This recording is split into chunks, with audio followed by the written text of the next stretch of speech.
आप देख रहे हैं 7 न्यूज। मैं आपके साथ Mohammad Salman Junaidi.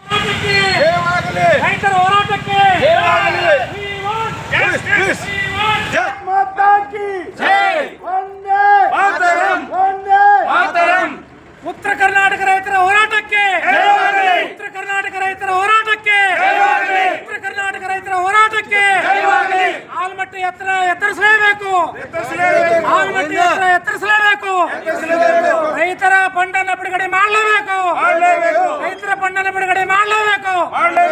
We want justice, we want justice, we want justice. Krishna ಯೋಜನೆ ಹೋರಾಟಗಾರರಿಗೆ, ಕೃಷ್ಣ ಯೋಜನೆ ಹೋರಾಟಗಾರರಿಗೆ, ಕೃಷ್ಣ ಯೋಜನೆ ಹೋರಾಟಗಾರರಿಗೆ, ಕೃಷ್ಣ ಯೋಜನೆ ನಿರ್ಲಕ್ಷ್ಯತನ ಸರ್ಕಾರಕ್ಕೆ, ಕೃಷ್ಣ ಯೋಜನೆ ನಿರ್ಲಕ್ಷ್ಯತನ ಸರ್ಕಾರಕ್ಕೆ, ಶಿವಕುಮಾರ್ಗೆ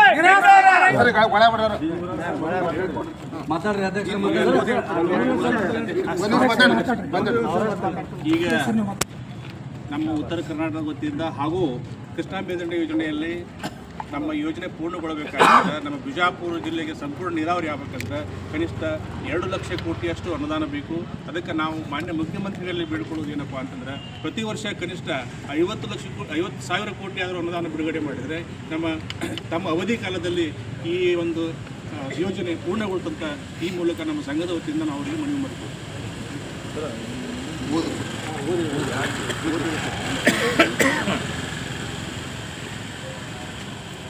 ಸನ್ಮಾನ್ಯ ಮುಖ್ಯಮಂತ್ರಿ ಸುವರ್ಣ ಬೆಳಗಾವಿ ಅವರಿಗೆ 6 ದಶಕಗಳ ಬೇಡಿಕೆಯಾದ ಕೃಷ್ಣಾ ಮೇಲ್ದಂಡೆ ಯೋಜನೆಯನ್ನು ಒಂದೇ ಹಂತದ ನಿಗದಿತ ಅವಧಿಯಲ್ಲಿ ಇತ್ಯರ್ಥಪಡಿಸದಿದ್ದರೆ ಪ್ರತ್ಯೇಕ ಉತ್ತರ ಕರ್ನಾಟಕ ರಾಜ್ಯ ಕೂಗು ಅನಿವಾರ್ಯ.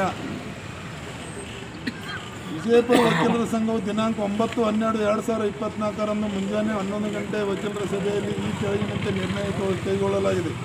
ಸುಮಾರು 6 ದಶಕಗಳಿಂದ ಅಮೆಗತಿಯಲ್ಲಿ ಸಾಗುತ್ತಿರುವ ಈ ಯೋಜನೆಗೆ ತೀವ್ರತೆ ತಂದು ಒಂದೇ ಹಂತದಲ್ಲಿ ಯೋಜನೆಯನ್ನು ಮುಕ್ತಾಯಗೊಳಿಸಿ ಯೋಜನೆಯಿಂದ ಬಾಧಿತರಾದ ಸಂತ್ರಸ್ತರ ಸರ್ವ ಸಮಸ್ಯೆಗಳನ್ನು ಇತ್ಯರ್ಥಪಡಿಸಿ ಪುನರ್ವಸತಿ ಮತ್ತು ಪುನರ್ನಿರ್ಮಾಣ ಕಾರ್ಯವನ್ನು ನಿಗದಿತ ಅವಧಿಯಲ್ಲಿ ಸಂಪೂರ್ಣಗೊಳಿಸಬೇಕೆಂದು ಒತ್ತಾಯಿಸುವವರೊಂದಿಗೆ ಸುಮಾರು ವರ್ಷಗಳ ಕಾಲ ಉತ್ತರ ಕರ್ನಾಟಕದ ಜನತೆಗೆ ಆಗುತ್ತಿರುವ ಅನ್ಯಾಯವನ್ನು ಸರಿಪಡಿಸಬೇಕು.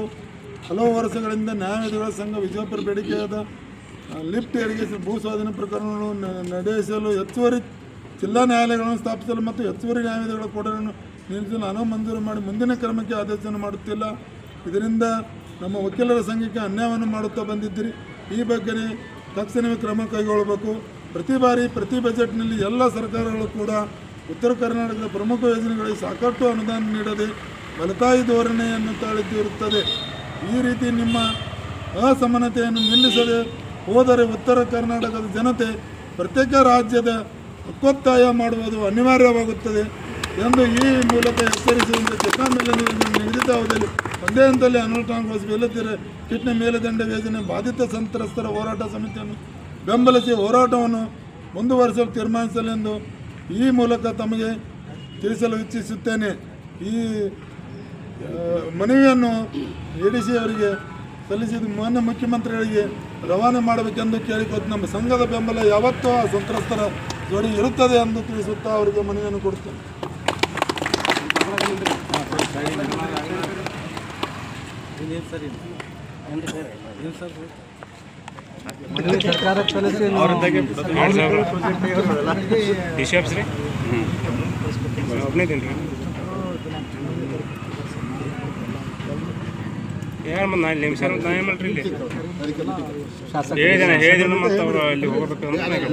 ಜಿಲ್ಲಾಧಿಕಾರಿಗಳಲ್ಲಿ ಮನವಿ ಮಾಡಿಕೊಳ್ಳೋದೇನೆಂದರೆ ನೀವು ಸರ್ಕಾರದ ಮೇಲೆ ಒತ್ತಡ ತರಲಿಕ್ಕಾದ್ರೆ ನಾವು ನಿಮ್ಮ ಕಾರ್ಯಾಲಯಗಳನ್ನು ಜಪ್ತಿ ಮಾಡೋದರ ಮುಖಾಂತರ ನಿಮ್ಮ ಆಫೀಸ್ಗಳನ್ನು ಮಾಡಬೇಕಂತ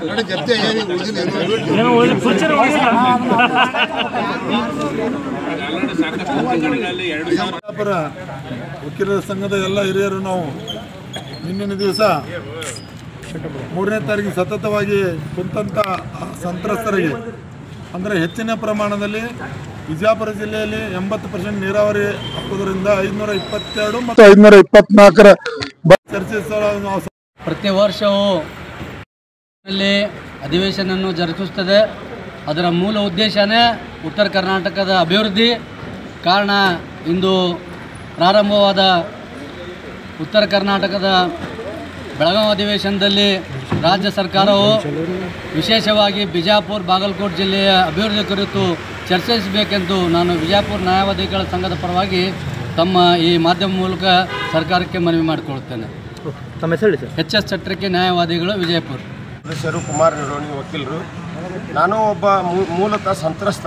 ನಾವು ರೈತ ಕುಟುಂಬದಿಂದ ಬಂದೀವಿ. ರೈತರ ಅಳಲು ಮತ್ತು ಕೂಗು, ಸಂತ್ರಸ್ತರ ತೊಂದರೆ ಏನು ಅನ್ನೋದು ನಾವು ಸ್ವತಃ ವಕೀಲನಾಗಿ ಒಬ್ಬ ರೈತನ ಮಗನಾಗಿ ಅರಿತಿದ್ದೇನೆ.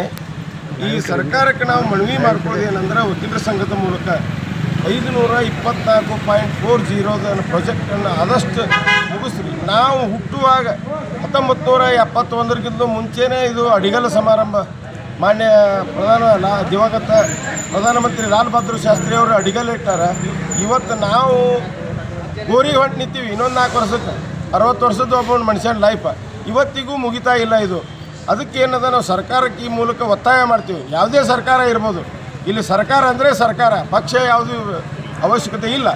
ಇಲ್ಲಿ ಸರ್ಕಾರಕ್ಕೆ ಮತ್ತು ಮಾನ್ಯ ಮುಖ್ಯಮಂತ್ರಿಗಳಿಗೆ, ಉಪಮುಖ್ಯಮಂತ್ರಿಗಳಿಗೆ, ಜಲಸಂಪನ್ಮೂಲ ಸಚಿವರಿಗೆ, ಬಿಜಾಪುರ ಹಾಗೂ ಬಾಗಲಕೋಟೆ ಜಿಲ್ಲೆ ಉಸ್ತುವಾರಿ ಮಂತ್ರಿಗಳಿಗೆ ಹಾಗೂ ಉತ್ತರ ಕರ್ನಾಟಕದಲ್ಲಿ ವಿಶೇಷವಾಗಿ ಬಾಗಲಕೋಟೆ ಮತ್ತು ಬಿಜಾಪುರ ಜಿಲ್ಲೆ ಎಲ್ಲ ಪ್ರತಿನಿಧಿಗಳಿಗೆ ನಾವು ಏನು ವಿನಂತಿ ಮಾಡ್ಕೋತೀವಿ ಅಂದ್ರೆ, ನಾಳೆ 11/12/2024 ಒಂದು ಮುಖ್ಯಮಂತ್ರಿಗಳ ಅಧ್ಯಕ್ಷತೆಯಲ್ಲಿ ವಿಶೇಷ ಸಭೆಯನ್ನು ಕರೆದಿದ್ದಾರೆ.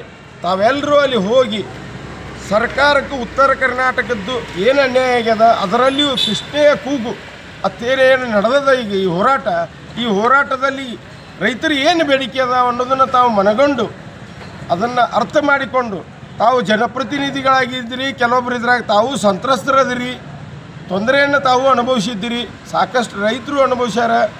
ಆ ರೈತರ ಕೂಗಿಗೆ ತಾವು ಬೆನ್ನೆಲುಬಾಗಿ ನಿಂದಿರ್ಬೇಕಂತೇಳಿ ತಮ್ಮಲ್ಲಿ ನಾವು ವಿನಂತಿ ಮಾಡಿಕೊಂಡು ವಕೀಲರ ಸಂಘದ ಮೂಲಕ ತಮ್ಮಲ್ಲಿ ಇದೊಂದು ಮನವಳಿಕೆ ಒಂದು ಮಾಧ್ಯಮ ಮಿತ್ರರ ಮೂಲಕ ನನ್ನ ಸರ್ಕಾರಕ್ಕೆ ಒಂದು ಹಕ್ಕೊತ್ತಾಯ ಮಾಡ್ತಾ ಇದ್ದೀನಿ. ಕುಮಾರ್ ನಿಡೋಣಿ ವಕೀಲರು. ದಿನಾಂಕ 3/12/2024 ಏನು ಬಾಗಲಕೋಟೆ ಜಿಲ್ಲೆಯಲ್ಲಿ ಮುಳುಗಡೆ ಸಂತ್ರಸ್ತರ ವೇದಿಕೆಯರು ಅಮರಣ ಉಪವಾಸ ಸತ್ಯಾಗ್ರಹವನ್ನು ಮಾಡ್ತಾ ಇದ್ದಾರೆ. ಅದಕ್ಕೆ ಬೆಂಬಲಾರ್ಥವಾಗಿ ನಿನ್ನೆ ಅದನ್ನ ನಾವು ವಿಜಯಪುರ ಜಿಲ್ಲಾ ನ್ಯಾಯವಾದಿಗಳ ಸಂಘದವರು ಅಲ್ಲಿಗೆ ಸಹಿತ ಭೇಟಿ ಕೊಟ್ಟು ಅವ್ರಿಗೆ ಬೆಂಬಲವನ್ನು ಸೂಚಿಸಿದ್ದೇವೆ. ಅದರ ಜೊತೆಗೆ ಇವತ್ತಿನ ದಿನ ವಿಜಯಪುರ ಜಿಲ್ಲಾಧಿಕಾರಿಗಳ ಕಚೇರಿಗೆ ಬಂದು ನ್ಯಾಯಾಲಯದ ಕಲಾಪದಿಂದ ಹೊರಗುಳಿದು ಈ ಮುಳುಗಡೆ ಸಂತ್ರಸ್ತರಿಗೆ ಏನ್ ಅನ್ಯಾಯ ಆಗಕತ್ತೈತಲ್ಲ, ಈ ಅನ್ಯಾಯ ಸರಿದೂಗಿಸಬೇಕನ್ನುವಂತ ನಿಟ್ಟಿನಲ್ಲಿ ಸರ್ಕಾರಕ್ಕೆ ನಾವು ಇವತ್ತಿನ ದಿನ ಮಾನ್ಯ ಜಿಲ್ಲಾಧಿಕಾರಿಗಳ ಮುಖಾಂತರ ವಿಜಯಪುರ ಜಿಲ್ಲಾ ನ್ಯಾಯವಾದಿಗಳ ಸಂಘದ ವತಿಯಿಂದ ಮನವಿಯನ್ನು ಸಲ್ಲಿಸಿದ್ದೇವೆ. ಒಂದು ವಿಷಯ ಏನಪ್ಪಾ ಅಂತಂದ್ರ, ಈ ಬೆನ್ನೆಲುಬು ರೈತ, ಈ ದೇಶಕ್ಕೆ ಅನ್ನ ಹಾಕುವವನು ರೈತ. ಅಂತ ರೈತನ ಮೇಲೆ ಇವತ್ತಿನ ದಿನ ಅನ್ಯಾಯವಾಗುತ್ತಿರುವುದು ನಾವು ಯಾವತ್ತೂ ಸಹಿಸಿಕೊಳ್ಳಲ್ಲ. ಇದು ತೀವ್ರ ಅನ್ಯಾಯ ಅಂತಕ್ಕಂಥ ವಿಷಯವನ್ನು ನಾನು ಈ ಸಂದರ್ಭದಲ್ಲಿ ಹೇಳ್ತೀನಿ. ಒಂದು ಕಡೆ ಒಂದು ವಚನದ ಮುಖಾಂತರ ಹೇಳ್ತಾರೆ ಬಸವಣ್ಣವರು, ಒಲೆ ಹತ್ತಿ ಉರಿದಡೆ ನಿಲ್ಲಬಹುದಲ್ಲದೆ ಬೆರೆ ಹೊತ್ತಿ ಉರಿದಡೆ ನಿಲ್ಲಲೂಬಾರದು.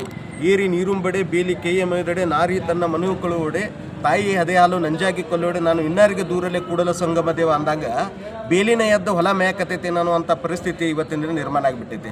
ಯಾಕಪ್ಪ ಅಂದ್ರೆ ಸರ್ಕಾರಗಳಾಗಲಿ ಜನಪ್ರತಿನಿಧಿಗಳಾಗಲಿ ಚುನಾವಣೆಗಿಂತ ಮೊದಲು ಏನು ಹೇಳೋದು, ನಾವು ರೈತರ ಪರ, ನಾವು ಬಡವರ ಪರ ಅಂತೇಳಿ ಹೇಳೋದು, ಅಧಿಕಾರಕ್ಕೆ ಬಂದ ತಕ್ಷಣ ರೈತರ ಮೇಲೆ ಅನ್ಯಾಯ ಮಾಡೋದು, ದೌರ್ಜನ್ಯ ಮಾಡೋದು, ಇದೊಂದು ಚಾಳಿ ಮಾಡ್ಕೊಂಡ್ಬಿಟ್ಟಾವೆ ಎಲ್ಲ ಸರ್ಕಾರಗಳು. ನಾನಿಲ್ಲಿ ಈ ಸಂದರ್ಭದಲ್ಲಿ ಪಕ್ಷಾತೀತವಾಗಿ ಹೇಳಕತ್ತೀನಿ.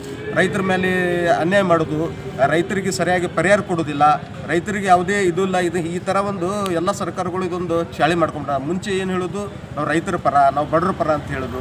ಯಾವುದೂ ರೈತರ ಪರ ಬಡವ್ರ ಪರ ಇರಂಗಿಲ್ಲ ಸರ್ಕಾರಗಳು. ಬರೇ ಯಾವತ್ತೂ ರೈತರನ್ನ ತುಳ್ಕೊತ ಬಂದಾವೆ. ಈ ಚಾಳಿ ಸರಿಯಲ್ಲ. ಯಾಕಪ್ಪ ಅಂತಂದ್ರೆ ರೈತರ ಮೇಲೆ ಲಾಠಿ ಚಾರ್ಜ್, ದಬ್ಬಾಳಿಕೆ ಸಾಕಷ್ಟು ಈಗ ನಡೀತಾ ಇವೆ. ಹೀಗೆ ಮುಳುಗಡೆ ಸಂತ್ರಸ್ತರ ಮೇಲೆ ಸಾಕಷ್ಟು ಅನ್ಯಾಯ ಆಗೈತೆ. ಯಾಕಪ್ಪ ಅಂತಂದ್ರೆ ಸಿಗಬೇಕಾಗಿರ್ತಕ್ಕಂಥ ಸರಿಯಾದ ಪರಿಹಾರ ಸಿಗ್ತಾ ಇಲ್ಲ ಅವ್ರಿಗೆ. ಯಾಕಪ್ಪ ಅಂದ್ರೆ UKP 3ನೇ ಹಂತದ ಯೋಜನೆ ಸಂಪೂರ್ಣವಾಗಿ ಪೂರ್ಣಗೊಳಿಸ್ತಾ ಇಲ್ಲ. ಮತ್ತು ಭೂಮಿಯನ್ನು ಸ್ವಾಧೀನಪಡಿಸ್ಕೊಂಡ್ರೆ ಭೂಮಿಗೆ ಸರಿಯಾಗಿ ಪರಿಹಾರ ಕೊಡ್ತಾ ಇಲ್ಲ. ಹೀಗೆ ನಾನಾ ತೆರನಾಗಿರ್ತಕ್ಕಂಥ ಅನ್ಯಾಯಗಳು ಆ ಸಂತ್ರಸ್ತರ ಮೇಲೆ ಆಗ್ತಾ ಇದೆ. ರೈತರು ಪಾಪ, ಈ ದೇಶದ ಬೆನ್ನೆಲುಬು ರೈತರು ತಮ್ಮ ಜಮೀನನ್ನು ಕಳ್ಕೊಂಡು ಕಿಸಿದವರು ಬೀದಿಗೆ ಬರುವಂಥ ಪರಿಸ್ಥಿತಿ ಇವತ್ತಿನ ನಿರ್ಮಾಣ ಆಗೈತಿ. ನಾನು ಈ ಸಂದರ್ಭದಲ್ಲಿ ಹೇಳೋದು ಇಷ್ಟೇ, ಏನು ನಮ್ಮ ಉತ್ತರ ಕರ್ನಾಟಕದ ಭಾಗದಿಂದ ಪ್ರತಿನಿಧಿಸ್ತಿರ್ತಕ್ಕಂಥ ಏನು ಜನಪ್ರತಿನಿಧಿಗಳು ಇದಿರಲ್ಲ, ನೀವೆಲ್ಲರೂ ಒಕ್ಕೂಲರಿನಿಂದ, ಎಲ್ಲರೂ ಒಗ್ಗಟ್ಟಿನಿಂದ ವಿಧಾನಸೌಧದಲ್ಲಿ ನಡೀತಿರ್ತಕ್ಕಂಥ ಅಧಿವೇಶನದಲ್ಲಿ ನಮ್ಮ ಮುಳುಗಡೆ ಸಂತ್ರಸ್ತರ ಪರವಾಗಿ ನೀವು ಧ್ವನಿ ಎತ್ತಬೇಕು.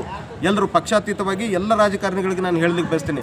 ಯಾಕಪ್ಪ ಅಂತಂದ್ರೆ ನೀವು ಎಲ್ಲ ರೈತರಿಂದ ಆರಿಸಿ ಬಂದಿದ್ದೀರಿ ಅನ್ನೋದನ್ನು ನೀವು ಮೊದಲು ಗಮನದಲ್ಲಿ ಇಟ್ಕೋಬೇಕು. ನಿಮಗೆಲ್ಲ ರೈತರು ಆರಿಸಿ ತಂದಾರ, ನೀವು ರೈತರ ಪರವಾಗಿದ್ದೀರಿ. ನೀವು ಅಧಿವೇಶನದಾಗ ಧ್ವನಿ ಎತ್ತು ಏನೇ ಅನ್ಯಾಯ ಆಗಕತ್ತಿತ್ತಲ್ಲ ಈ ಮುಳುಗಡೆ ಸಂತ್ರಸ್ತರ ರೈತರಿಗೆ, ಆ ಅನ್ಯಾಯವನ್ನು ಸರಿದೂಗಿಸುವ ನಿಟ್ಟಿನಲ್ಲಿ ನೀವು ಎಲ್ಲರೂ ಕಾರ್ಯ ಮಾಡಬೇಕು.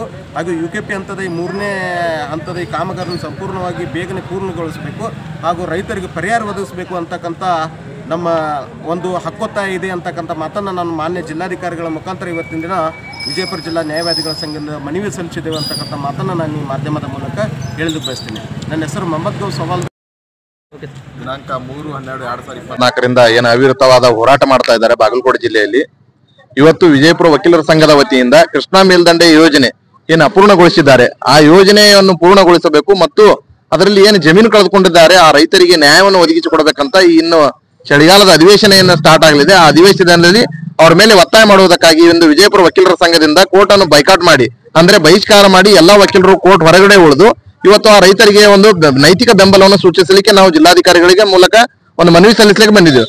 ಇವತ್ತು ಏನಾಗಿದೆ ಅಂದ್ರೆ ಕೃಷ್ಣಾ ಮೇಲ್ದಂಡೆ ಯೋಜನೆಯಲ್ಲಿ ಸಾವಿರಾರು ಲಕ್ಷಾಂತರ ರೈತರು ತಮ್ಮ ಜಮೀನನ್ನು ಕಳೆದುಕೊಂಡಿದ್ದಾರೆ. ಈಗ ಉತ್ತರ ಕರ್ನಾಟಕದ ಬೇಡಿಕೆಯನ್ನು ಹೇಳಿದ್ರ ಎಲ್ಲಿ ಬೇಕಲ್ಲಿ ಚರ್ಚೆ ಆಗ್ತೈತಿ. ಒಂದು ನಮ್ಗೆ ಪ್ರತ್ಯೇಕ ಉತ್ತರ ಕರ್ನಾಟಕದ ಒಂದು ರಾಜ್ಯ ಆಗ್ಬೇಕಂತಂದ್ರ ವೈಕೋ ಬಿಡ್ಕೊ ಮಾಡ್ತೀರಿ ನಾವು. ಆದ್ರ ಯಾಕೆ ನಾವು ಪ್ರತ್ಯೇಕವಾಗಿ ಉತ್ತರ ಕರ್ನಾಟಕ ಬೇಡ್ತಾ ಇದೀವ?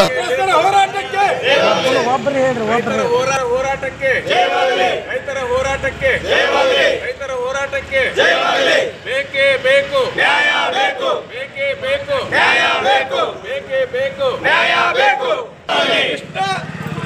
UKP ಪ್ರಾಜೆಕ್ಟ್ ಮುಳುಗಡೆ ಸಂತ್ರಸ್ತರ ಹೋರಾಟಕ್ಕೆ, ಮುಳುಗಡೆ ಹೋರಾಟ ಸಂತ್ರಸ್ತರಿಗೆ ಕೃಷ್ಣಾ ಮೇಲ್ದಂಡೆ ಯೋಜನೆ ಕಾರ್ಯರೂಪಕ್ಕೆ ಬರಲೇಬೇಕು, ಬರಲೇಬೇಕು. ಕೃಷ್ಣಾ ಮೇಲ್ದಂಡೆ ಕಾರ್ಯ ಯೋಜನೆ ಬೇಕು, ನ್ಯಾಯ ಬೇಕು, ಬೇಕೇ ಬೇಕು ನ್ಯಾಯ ಬೇಕು.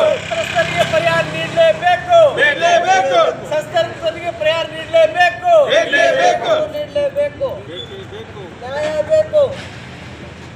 ಕರ್ನಾಟಕ ನಿರ್ಲಕ್ಷ್ಯ ಮಾಡುತ್ತಿರುವ